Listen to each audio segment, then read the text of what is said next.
আজ এক মহিষী নারীর জীবনের গল্পর এখানে সমাপ্তি। তিনি আপসীর নেত্রী হিসেবে খেতাবপ্রাপ্ত বাংলাদেশের প্রথম নারী প্রধানমন্ত্রী বেগম খালেদা জিয়া। 2025 সালের একেবারে শেষ দিন 31শে ডিসেম্বর সর্বকালের সেরা জানাজার সাক্ষী হলেন বাংলাদেশের মানুষ।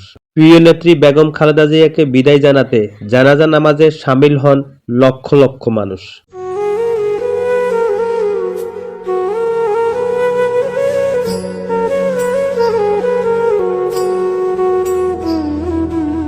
খালেদা জিয়া এদেশে প্রথম নারী প্রধানমন্ত্রী। তিনি 3 বার বাংলাদেশের প্রধানমন্ত্রী হিসেবে দায়িত্ব পালন করেছেন। গৃহবধূ থেকে একেবারে রাজনৈতিক ময়দানে শীর্ষ নেতৃত্বে বেগম জিয়া ছিলেন বিপ্লবী একটি চরিত্রের নাম। তার আপসীন দূরদর্শিতার কারণে একসময় হয়ে ওঠেন তিনি আপসীন নেত্রী ও গণতন্ত্রের মা।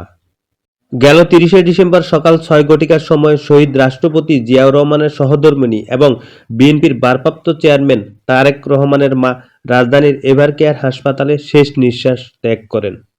দীর্ঘ 80 বছর জীবন দশায় তিনি অনেক বছর জেল খেটেছেন, ঢাকার পরিত্যক্ত জেলখানায় বন্দী ছিলেন। তার বর্ণাঢ্য জীবনে তিনি দেশ ও দেশের মানুষের জন্য লড়াই সংগ্রাম করে অনেক প্রতিকূলতার মধ্য দিয়ে দিন পার করেছেন। বেগম জিয়া একটি কথা বলতেন সব সময়, আমার বিদেশে কোনো কিছুই নেই, যা কিছু আছে আমার এদেশে, আমার আত্মীয়স্বজন এদেশের মানুষ। আমি বাঁচতে হলে এদেশেই বাঁচবো, মরতে হলে এদেশেই মরব। দেশের বাইরে আমার কোনো ঠিকানা নেই, এটাই হলো আমার ঠিকানা।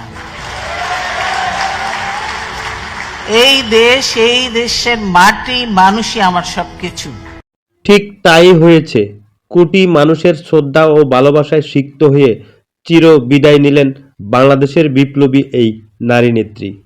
তার রাজনৈতিক জীবনে তিনি একদিনের জন্যও কোনো ব্যাপারে অন্যায়ের সাথে আপোষ করে নাই। তাই তাকে বলা হয় আপসহীন নেত্রী। সেই আপসহীন নেত্রীকে হারিয়ে দেশে বইছে শোকের ছায়া। খালেদা জিয়ার শূন্যস্থান পূরণ করতে পারবে কি তার একমাত্র ছেলে তারেক রহমান? এটি এখন দেশবাসী দেখার অপেক্ষায়।